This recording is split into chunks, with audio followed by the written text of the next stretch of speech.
दोस्तों, हम अपनी जिंदगी में चाहे जो भी काम करते हैं, चाहे वो सही हो या गलत, उसका असर किसी न किसी तरह हमारे जिंदगी पर पड़ता है। हमारे कर्मों का जो असर हमारी जिंदगी में होता है, उसे ही हम कर्मों का फल कहते हैं। आप अक्सर ये सुनते होंगे कि किसी भी व्यक्ति के साथ अचानक ही बहुत कुछ अच्छा हो गया या किसी के साथ कुछ बहुत बुरा हो गया, और जब हम किसी से उस अच्छी चीज की विषय में पूछते हैं तो वह लोग अक्सर यही कहते हैं कि सब उसके कर्मों का फल है। किसी के साथ कुछ अच्छा हुआ, ये भी कभी न कभी किसी के साथ कुछ अच्छा किया होगा। यदि किसी के साथ कुछ बुरा हुआ तो लोग कहते हैं कि ये भी किसी के साथ कभी बुरा किया होगा। कर्मों के फल से कोई भी इंसान कभी नहीं बच सकता। आज नहीं तो कल हमारे कर्मों का फल हमें मिलता ही है। तो इस बात में कितनी सच्चाई है, इस वीडियो के जरिए इस बात को हम जानेंगे। एक राज्य में एक राजा रहते थे। वो महाधर्मात्मा, न्यायकारी और परमेश्वर के भक्त थे। उन्होंने एक बार अपने राज्य में भगवान का मंदिर बनवाया और एक पंडित को उसका पुजारी नियुक्त किया। वह पंडित महासदाचारी, धर्मात्मा और परम संतोषी था। वह राजा से कभी कोई याचना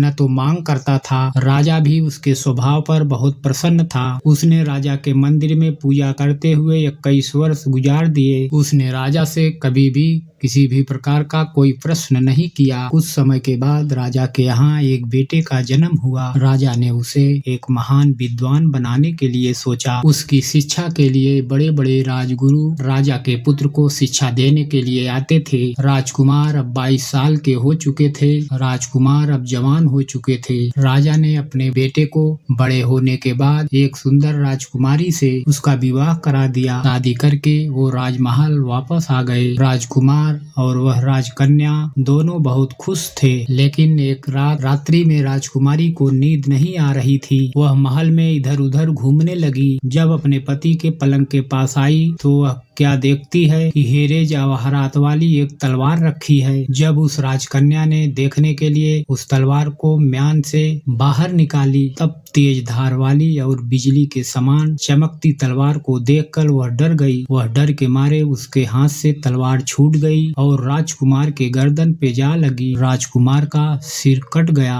और उसकी मृत्यु हो गई। राजकन्या अपने पति के मरने का बहुत शोक करने लगी। वह खूब रोई और दुखी मन से परमेश्वर की प्रार्थना की, हे प्रभु, मुझसे अचानक ये पाप कैसे हो गया। मेरे पति की मृत्यु मेरे ही हाथों हो गई। आप तो जानते ही हैं, परंतु मैं किसी को ये सच नहीं बता सकती, क्योंकि इससे मेरे माता पिता और सास ससुर को कलंक लगेगा तथा इस बात पर कोई विश्वास भी नहीं करेगा। सुबह जब पुजारी जी कुएं पर स्नान करने के लिए आए तो राजकन्या ने उनको देखकर जोर जोर से रोना शुरू किया और इस प्रकार कहने लगी कि मेरे पति को कोई मार के चला गया। इतनी देर में सारे लोग इकट्ठे हो गए और राजा साहब आकर पूछने लगे, किसने मेरे पुत्र को मारा है। वह राजकन्या कहने लगी, मैं जानती तो नहीं वो कौन था, लेकिन मैंने ठाकुर जी के मंदिर में उसे जाते देखा था। तुरंत राजा समेत सब लोग ठाकुर जी के मंदिर में आए। पंडित को पूजा करते हुए देखा और उन्हें गिरफ्तार कर लिया। और राजा ने पूछा, तुमने राजकुमार को क्यों मारा। पंडित ने कहा, मैंने राजकुमार को नहीं मारा। मैंने तो उनके राजमहल में भी कभी नहीं गया और ना ही कभी देखा है। इसमें इस वक्त भगवान साक्षी हैं। महाराज, बिना देखे किसी पर अपराध का दोष लगाना ठीक नहीं है। पंडित की तो कोई बात ही नहीं सुनता था। कोई कुछ कहता था तो कोई कुछ कहता था। राजा के दिल में हर बार विचार आता था कि यह पंडित निर्दोष है, परंतु बहुतों के कहने पर राजा ने पंडित से कहा, मैं तुम्हें प्राणदंड तो नहीं देता, लेकिन जिस हाथ से तूने मेरे पुत्र को तलवार से मारा है, तुम्हारा वह हाथ काटने का आदेश देता हूँ। ऐसा कहकर राजा ने उसका हाथ कटवा दिया। इस पर पंडित को बहुत पीड़ा हुई। वह कुछ दिन दुखी रहा और राजा को अधर्मी राजा मानने लगा। उसके बाद उस राज्य को त्याग कर चला गया। वह खोज करने लगा, कोई विद्वान ज्योतिषी मिले तो बिना किसी अपराध के हाथ कटने का कारण मैं उससे पूछूं। किसी ने उसे बताया कि यहाँ से कुछ किलोमीटर दूर गांव में एक विद्वान ज्योतिषी रहते हैं। तब वह पंडित उनके घर पे पहुंचा। ज्योतिषी कहीं बाहर गए थे। उसने उनकी धर्म पत्नी से पूछा, माता जी, आपके पति ज्योतिषी महाराज कहाँ गए हैं? तब उस स्त्री ने अपने मुंह से अयोग्य दुर्ग शब्द कहे। उसको सुनकर वह पंडित हैरान हो गया। वह मन ही मन कहने लगा, मैं तो अपना हाथ कटने का कारण पूछने आया था, परंतु इनका ही हाल मैं पहले पूछूंगा। इतने में ज्योतिषी आ गए। घर में प्रवेश करते ही ब्राह्मणी ने अनेक दुर्व शब्द कहकर उनका तिरस्कार किया, परंतु ज्योतिषी जी चुप रहे और अपनी स्त्री को कुछ भी नहीं कहा। बाद में वे अपने गद्दी पर आ बैठे। पंडित को देखकर ज्योतिषी ने उनसे कहा, कहिए पंडित जी कैसे आना हुआ? पंडित ने कहा, आया तो था अपने बारे में पूछने के लिए, परंतु पहले आप अपना हाल बताइए। क्या आपकी पत्नी अपनी जुबान से इतना तिरस्कार क्यों करती है, जो किसी से भी नहीं सहा जाता और आप सहन कर लेते हैं? इसका कारण क्या है? पंडित जी की बात सुनकर ज्योतिषी जी ने कहा, यह स्त्री मेरी पत्नी नहीं, मेरा कर्म है। दुनिया में जिसको भी देखते हो, अर्थात भाई हो या पुत्र, शिष्य हो या पिता, गुरु संबंधी जो भी कुछ है, सब अपना कर्म ही है।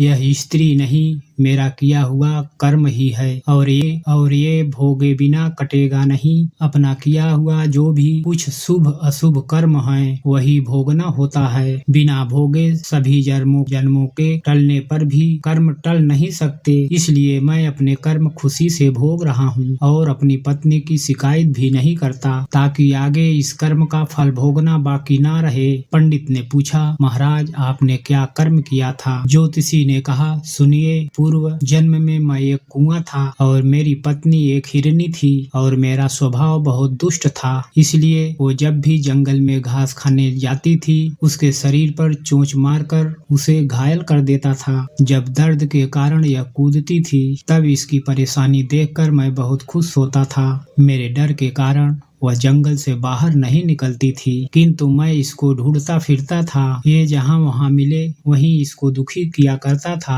आखिर मेरे द्वारा बहुत सताए जाने पर दुखी होकर गांव से 10-12 मील जंगल में चली गई। वहाँ नदी के किनारे वन में हरी हरी घास खाकर और मेरी चोंचों से बचकर सुखपूर्वक रहने लगी। लेकिन मैं इसके बिना नहीं रह सकता था। इसको ढूंढते ढूंढते मैं उसी वन में जा पहुँचा और वहाँ इसे देखते ही इसके पीठ पर जोर से चोंच मारी तो मेरी चोंच इसकी पीठ की हड्डी में चुभ गई। इस पर इसने अनेक प्रयास किए, फिर भी चोंच नहीं निकली। मैंने भी चोंच निकालने का बहुत प्रयत्न किया, फिर भी चोंच ना निकली। पानी के भय से यह दुष्ट मुझे छोड़ देगा, ऐसा सोचकर यह नदी में प्रवेश कर गई, परंतु वहाँ पर भी मैं अपनी चोंच निकाल नहीं पाया। आखिर में यह घने प्रवाह में प्रवेश कर गई। नदी का प्रवाह तेज होने के कारण हम दोनों बह गए और बीच में ही मर गए। तब नदी के प्रभाव से यह तो ब्राह्मणी बनी और मैं महान ज्योतिषी बना,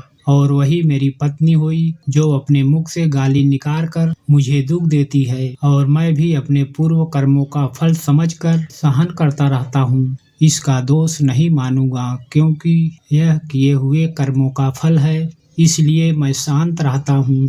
तब ज्योतिषी ने पंडित से कहा कि सब अपने कर्मों का ही फल है। तब ज्योतिष ने कहा कि हे पंडित जी, आपकी क्या समस्या है? पंडित ने अपनी सब समाचार कहानी ज्योतिषी को सुनाई और पूछा, अधर्मी पापी राजा ने बगैर अपराध किए हुए मेरा हाथ क्यों कटवाया? मुझे उस पाप की सजा मिली है जो मैं किया ही नहीं। तब ज्योतिषी ने कहा, राजा ने आपका हाथ नहीं कटवाया, आपके कर्म ने ही आपका हाथ कटवाया है। तब पंडित ने कहा, किस प्रकार? तब ज्योतिषी महाराज ने बताया कि पूर्व जन्म में आप एक तपस्वी थे और राजकन्या एक गाय थी तथा राजकुमार एक कसाई था। वह कसाई जब गाय को मारने लगा, तब गाय बेचारी जान बचाकर तपस्वी के सामने से जंगल में भागी। पीछे से कसाई आया और तपस्वी ने पूछा, इधर कोई गाय आई थी क्या? तपस्वी ने प्रण कर रखा था कि झूठ नहीं बोलूंगा, अतः जिस तरफ गाय गई थी उस तरफ तपस्वी ने हाथ से इशारा किया तो कसाई ने जाकर गाय को मार डाला। नदी के किनारे वह उसको ले जा रहा था। इतने में ही उस जंगल से शेर आया। गाय और कसाई दोनों को खाकर गंगा जी के किनारे ही उनकी हड्डियां बह गई। गंगा जी के प्रताप से कसाई को राजकुमार और गाय को राजकन्या का जन्म हुआ एवं पूर्व जन्म के किए हुए उस कर्म ने एक रात्रि के लिए उन दोनों को इकट्ठा किया, क्योंकि कसाई ने गाय को एक सरिये से मारा था। इसी कारण राजकन्या के हाथों अचानक तलवार गिरने के कारण राजकुमार का सिर कट गया और वह मर गया। इस तरह अपना फल देकर कर्म निर्वित्त हो गया। ज्योतिषी ने पंडित जी से कहा, तुमने जो हाथ का इशारा उस वक्त किया था, उस पाप का कर्म ने तुम्हारा हाथ कटवा दिया है। इसमें तुम्हारा ही दोष है, किसी अन्य का नहीं। ऐसा निश्चय कर सुखपूर्वक रहो। कर्म का फल और भोग टलता नहीं। कितना सहज है अगर हम इस कर्म सिद्धांत को मान लें, जान लें तो दुखी नहीं होंगे, बल्कि अपने चित्त की समता बनाए रखने में सफल होंगे। तो दोस्तों, आज के लिए बस इतना ही। मिलते हैं अगले वीडियो में। आप सभी लोग हमारे चैनल को लाइक और सब्सक्राइब जरूर कर लें। आप सभी लोगों का सपोर्ट ही हमारे मनोबल को बढ़ाता है। धन्यवाद। जय हिंद। वंदे मातरम।